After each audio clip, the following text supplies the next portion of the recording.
अगली मौत किसकी।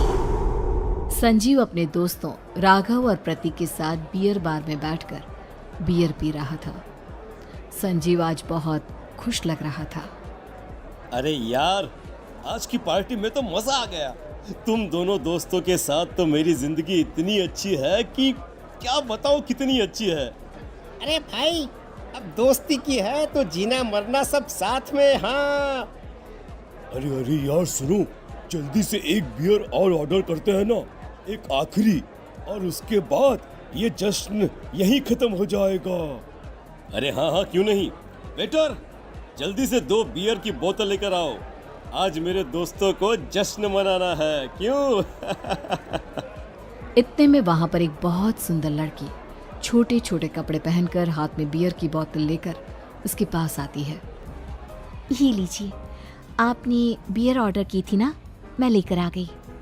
क्या बात है यार, इस बार की वेटर तो बड़ी सुंदर है। अब बियर लेकर आई हो तो अपने हाथों से ही पिला दो ना। हाँ हाँ, क्यों नहीं, जैसा आप बोलोगे मैं वैसा ही करूँगी। क्या बात है यार, अब तो लगता है रोज यहीं आना पड़ेगा। उसके बाद वो लड़की उन तीनों को बियर सर्व कर देती है। पार्टी करने के बाद वो तीनों अपने अपने घर जाते हैं। प्रतीक, संजीव और राघव को उनके घर छोड़कर जैसे ही अकेला अपनी कार में आकर बैठता है तो अचानक उसे एहसास होता है जैसे उसकी कार की पीछे वाली सीट पर कोई बैठा हुआ है। वो तुरंत पीछे मुड़कर देखता है। तुम यहाँ क्या कर रही हो? और तुम मेरी कार में कब आई? अरे तुम तो बार में वेटर थी ना। बस ऐसे ही मेरा दिल कर रहा था आपके साथ आपके घर चलने का, इसलिए मैं आपके साथ चली आई। अरे लेकिन तुम मेरी कार में आई कब? अभी कुछ देर पहले तो यहाँ पर मेरे दोस्त बैठे हुए थे। प्रतीक के इतना बोलते ही उस लड़के का चेहरा खतरनाक तरीके से बदल जाता है। उसकी आंखें पत्थर की तरह सफेद और पूरे शरीर पर नीली नीली नसें उभर आती है। गाड़ी चलाओ, पूरी स्पीड में चलाओ, और अगर तुमने गाड़ी रोकने की कोशिश भी की तो मुझसे बुरा कोई नहीं होगा। डर की वजह से प्रतीक के पसीने छूटने लगते हैं। उसका शरीर बुरी तरह से कांप रहा था। प्रतीक बिना कुछ सोचे समझे कार को फुल स्पीड से चलाना शुरू करता है। चलते चलते वो शहर से दूर एक पहाड़ी पर पहुंच जाता है और सामने अब सिर्फ पहाड़ी का किनारा दिख रहा है, जिसे देख प्रतीक घबराकर अचानक से कार को ब्रेक लगाता है। देखो देखो देखो देखो, मुझे छोड़ दो मुझे। अगर मैंने गाड़ी जरा सी भी आगे बढ़ाई तो हम दोनों नीचे गिरकर मर जाएंगे। ये तो तुम्हें पहले सोचना चाहिए था ना। अब कुछ नहीं हो सकता।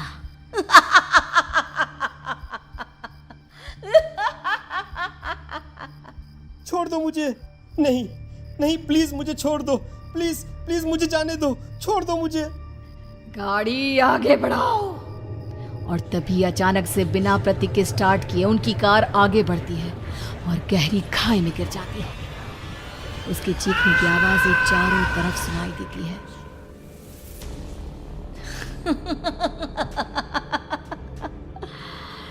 तुझे मारकर मेरे कलेजे में जल रही आग को थोड़ी शांति तो मिल गई, लेकिन अभी ये कहानी खत्म नहीं हुई।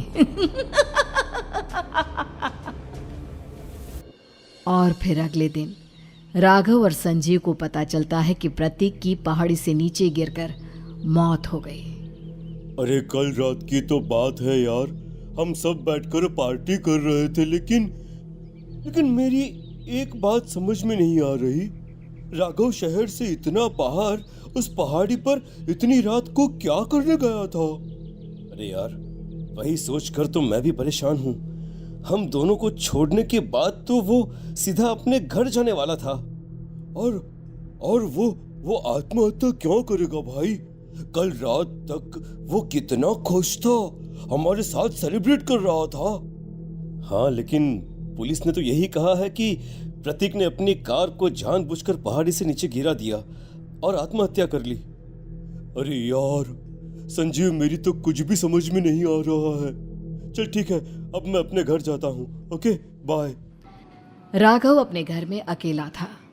दोपहर का वक्त था। तभी दरवाजे की घंटी बजी। कौन है? अरे 1 मिनट रुको, अभी आता हूँ। राघव ने जैसे ही दरवाजा खोला उसने देखा कि सामने एक बहुत खूबसूरत लड़की खड़ी हुई है।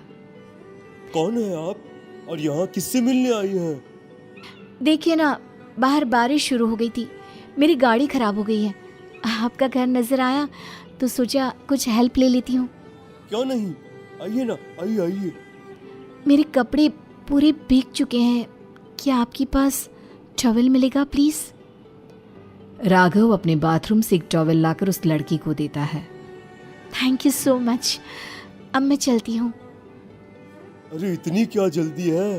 आप चाहे तो बारिश रुकने तक यहाँ पर रुक सकती हैं। हाँ। लड़की ने पलटकर राघव की तरफ देखा। नहीं, मुझे जाना होगा, मेरा काम बाकी है। और वो वहां से चली गई। उस लड़की के जाने के बाद राघव अपने बाथरूम में नहाने के लिए गया और जैसे ही उसने बाथरूम में देखा तो उसका टॉवल वहीं पर लटका हुआ था। उसने टॉवल हाथ में लिया तो देखा कि उसका पूरा टॉवल खून के धब्बों से सना हुआ है। अरे अरे ये क्या? ये टॉवेल तो मैंने उस लड़की को दे दिया था। ये वापस मेरे बाथरूम में कैसे आ गया?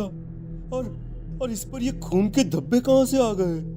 राघव ने आईने में देखा तो उसकी गर्दन पर एक बड़ा सा चाकू का कट लगा हुआ था जिससे खून बह रहा था, जिसे देख राघव के होश उड़ गए। हाँ, अरे ये क्या?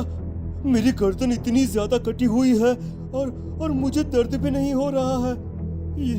ये क्या हो रहा है मेरे साथ? राघव घबराकर बाथरूम से बाहर आया और अपना मोबाइल उठाकर उसने संजीव को फोन लगाया। संजीव जल्दी से मेरे पास आ जाओ। मुझे लगता है कुछ बहुत बड़ी गड़बड़ है, जल्दी आ जाओ। उधर से आवाज आई, लेकिन वो आवाज संजीव की नहीं बल्कि एक लड़की की थी। कुछ अजीब नहीं हुआ है, बस तुम्हारी मौत तुमसे मिलने आई थी और तुम्हें मारकर चली गई।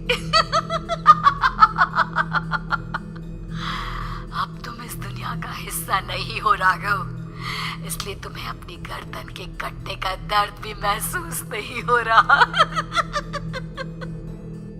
नहीं, ऐसा नहीं हो सकता, ऐसा नहीं हो सकता। कौन हो तुम? तुम्हारी मौत। अब संजीव के पास खबर पहुंचती है कि राघव ने अपने ही घर में चाकू से गर्दन काटकर आत्महत्या कर ली। ये सुनने के बाद संजीव के होश उड़ गए। वो पसीने से तरबतर हो गया और एक अनजाना डर अब उसके दिल को सताने लगा। संजीव के साथ ही उसका एक छोटा भाई राजीव भी रहा करता था। अपने भाई को इस तरह परेशान देखकर राजीव उसके पास आया। अरे भैया, क्या हुआ भैया? आप इतने घबराए हुए क्यों लग रहे हैं? प्रतीक और राघव की मौत, मेरा मतलब मेरी कुछ समझ में नहीं आ रहा भाई। अचानक से मेरे दोनों दोस्तों ने आत्महत्या क्यों कर ली? अरे वो तो मेरी भी समझ में नहीं आ रहा है भैया। हाँ, हो सकता है कि कोई परेशानी होगी और इसीलिए उन्होंने ऐसा किया होगा। हाँ, लेकिन दोनों की जिंदगी में एक साथ परेशानी और दोनों का इतनी खतरनाक तरीके से आत्महत्या करना, कहीं ऐसा तो नहीं मैं भी मर जाऊंगा? अरे आप ऐसी बातें क्यों कर रहे हैं भैया? वैसे ही मैं इतना परेशान हूँ। जब से अंजलि ने मेरा साथ छोड़ा है तब से सब कुछ बहुत अजीब सा हो गया है। रोज रात को डरावने सपने आते हैं। ऐसा लगता है जैसे अंजलि बार बार मेरे सपनों में आकर मुझे डराने की कोशिश करती है। अंजलि का नाम सुनते ही संजीव की आंखें फट गई और उसके गले में आवाज अटक गई। उसके चेहरे पर घबराहट साफ नजर आ रही थी। कौन थी वो लड़की जिसने प्रतीक और राघव को आत्महत्या की आड़ में मौत के घाट उतार दिया? और कौन थी अंजलि जो बार बार राजीव के सपनों में आकर उसे डरा रही थी? अंजलि का नाम सुनकर संजीव इतना घबरा क्यों गया? इन सवालों के जवाब जानने के लिए देखिए इस खतरनाक कहानी का अगला भाग।